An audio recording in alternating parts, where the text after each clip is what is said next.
about what Muslims believe regarding predestination, or as it's called in Arabic, the qadr of Allah.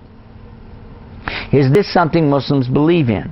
That's very interesting, because this is a subject that was predicted by our Prophet, peace be upon him, 1,400 years ago. He predicted that this would be a subject that even the Muslims at one point would have derision on this subject. It's interesting, because it's exactly what we find today.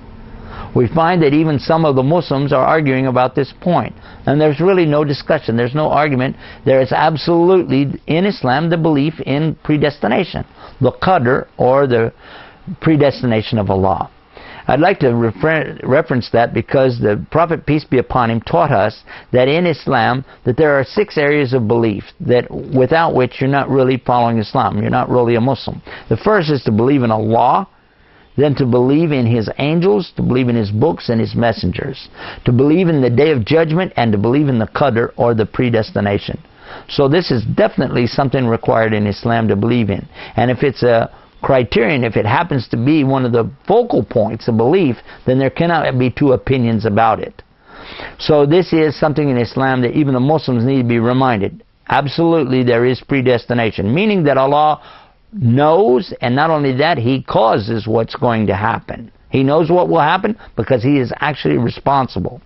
In the beginning, before He created anything, He had a pen. The first thing to create was a pen, and He ordered it to write, and it wrote everything that was going to happen. So He already knows everything that's going to happen.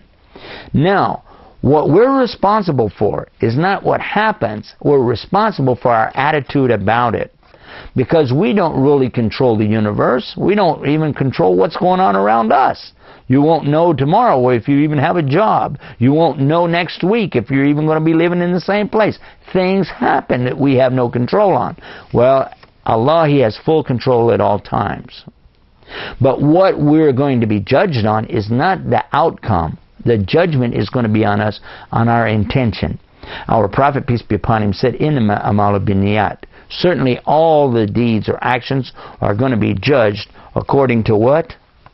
The intention. So keep your intention good for Allah, and know that He already knows everything and you don't. But you're going to be asked about what you wanted to happen and what you tried to do.